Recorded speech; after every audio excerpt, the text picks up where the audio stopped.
hope your New Year's weekend was wonderful. I know mine was. My nephews came to stay with us last night, and let me tell you, they have more energy in their pinky finger than I do in my entire body. I am so exhausted. They talk a mile a minute, they run a mile a minute, and it's just hard keeping up with them. I'm ready to fall into bed and sleep for a few hours. But I wanted to get on and discuss my 2021 reading goals and to do an Amazon haul. So let's get started. My 2021 reading goal is 100. I don't know if I've set myself too high of a goal or not. My Goodreads app said I would have to read 2 books a week. I don't think I set it too high.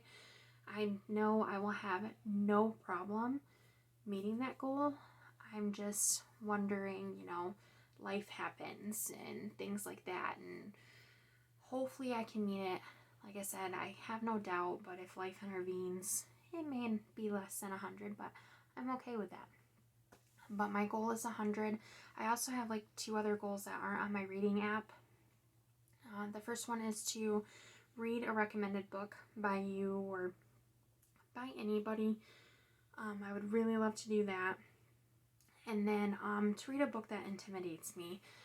I'm hoping to get that done. That'll be one of my books. I'll probably do that towards the end of the year, so look for a future video on that and why it intimidated me. And then I also decided that with this reading goal or challenge, however you want to classify it, I am going to do monthly wrap-up videos. So I'll just discuss what books I read during the month, if I hit the goal I need to stay on to meet my goal for the year, and so forth and so on. So look out for those videos coming. But right now, I want to say something that I never knew existed, and it's going to probably be sad to hear, but I never knew there were apps to log your books you read, to set reading goals and such like that, until I was reading through this book group I'm on Facebook with, and someone had asked the question, what app do you use to log your books, to have your reading goals set up? And it was a resounding Goodreads. So I downloaded the Goodreads app that day, played around with it, put some books in my to be read already, and I'm super excited to have that technology to help me stay on my goal that I want to do this year. It's just I never knew anything like that existed. I've never been the person to keep note of what I've read unless it was one of those cheesy reading challenges at school where you got a cheesy prize for reading so many minutes a summer or something like that. Then I logged what I did. But other than that, going into high school and as an adult, I've never logged my books before. So I'm really looking forward to that. But what I want to know is, what app do you use to log that information? Do you use Goodreads, or if it's another app, what about the app makes you like that maybe over Goodreads if you've tried Goodreads? And I'm thinking of doing a video to compare and contrast those different reading apps that you can log that stuff in and see what one is better, if there's one I like more than Goodreads. But right now, Goodreads I really like, and I'm really glad that piece of technology is out there for us. And now to go to my favorite part, the Amazon haul. I have a variety of books next to me. I think it's just over 10 books.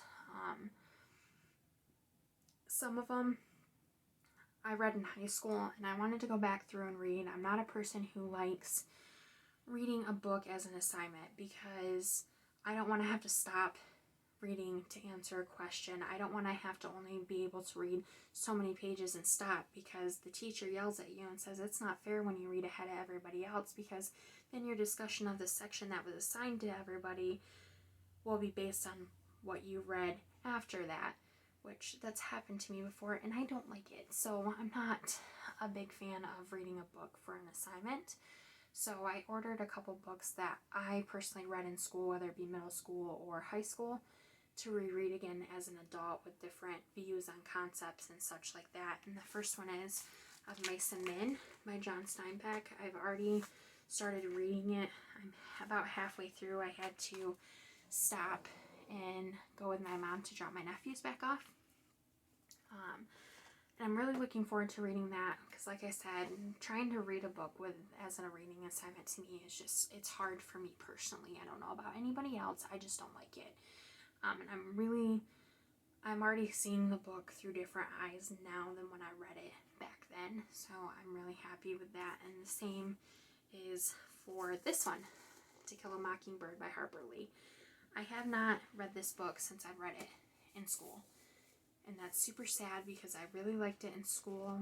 Just didn't like how I had to read it.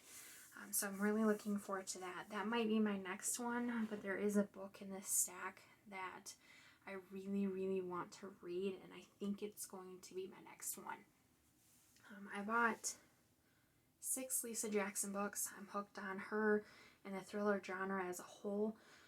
I just love being able to get lost in a book, and you want to figure out who it is, and then when you get to that chapter that reveals who is doing the thing that's going on in the book, you're like, well, hell, there goes my entire train of thought. Not who I would have expected. Had that happen to me last week when I was reading one of Lisa Jackson's books. I came across that plot twist at about 12:30 in the morning and did not go to bed until I finished it. And the next day I was regretting my decision just a little bit. But it was too good not to put down. So I'm really looking forward to that. And a side note, when I was buying these books on Amazon, I like to buy used. And the reason is I'm very cost conscious of my book addiction. Because if I bought brand new for every book, I would be broke. Which is sad. I have a rather bad book addiction, but I'd rather have a book addiction than something else. To be addicted to something bad or what have you. So I always look for used books. And the thing that got me on Amazon is I only found one book out of all the books that I bought that the used copy was on Prime shipping, because I'm a Prime member, was on Prime shipping and didn't cost more than the book as new. So when I would go through and look for used books and I hit the used option on the book, it would be $2 or $3, maybe a little less, maybe a little bit more, but shipping would be like almost $4, and it would either be the same amount or more than the book new. So I only found that one book that was part of Prime shipping and was used, and that was her book, You Don't Want to Know. I bought it used. You could tell it was well read. The binding's a little loose, which I don't like a lot, but I'll deal with it. I don't mind it. It's not a deal breaker. But it was the only book that I could find that wasn't more than the new version. So a lot of books I bought brand new because they didn't offer free shipping, and the shipping combined with the amount of the book was more than the actual new copy of the book. So it only made sense to go with the new.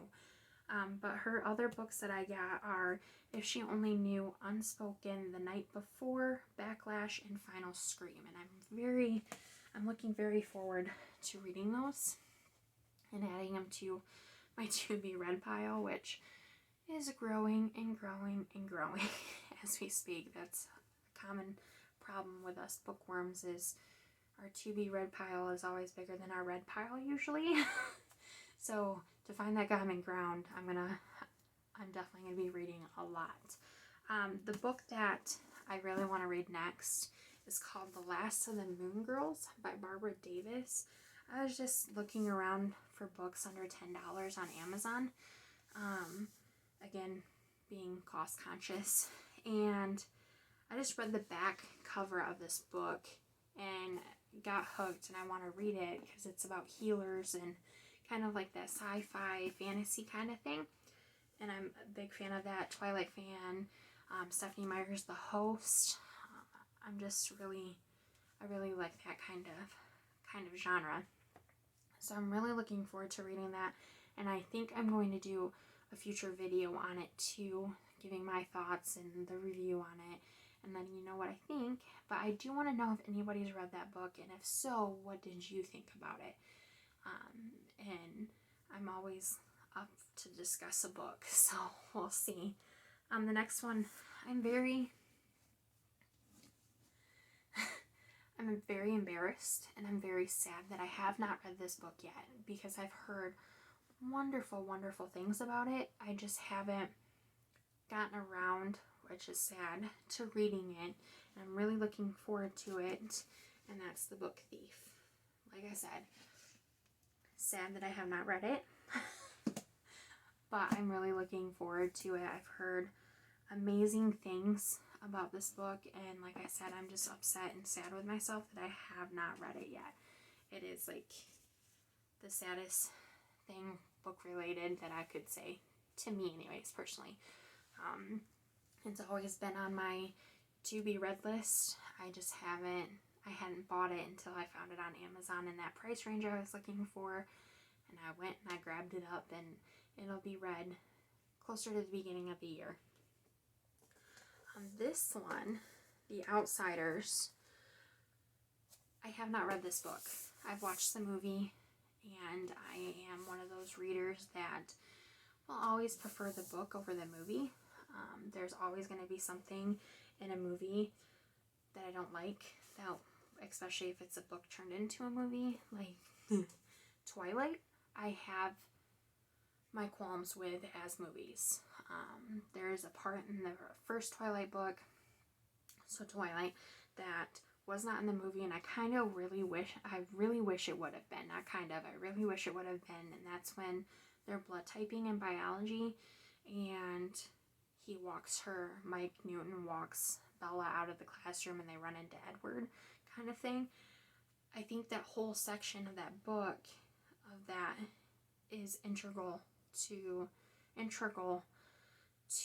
the storyline with Bella and Edward, in my opinion. I could be completely wrong, and if that's so, let's discuss. But to me, it's very hard to like a movie that came out of a book, kind of thing.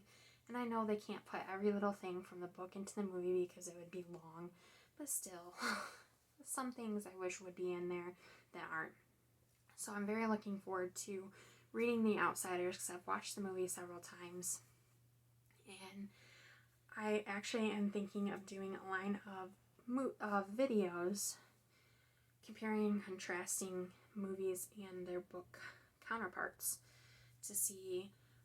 to give kind of my take on it and go from there, and to see what other people think of a movie being made into a book. So I'm super excited. And then this last one is another author I've never heard of and another book I haven't heard of. It's one of those things that I'm taking a chance on just by the back cover, and it sounds super good from the back cover. So I'm really hoping that it's as good as it sounds, as good as the cover looks. I'm curious to see if the cover plays into the book somewhere, or if it's connected, or if it's just one of those covers where they just have it on there to kind of draw someone's attention.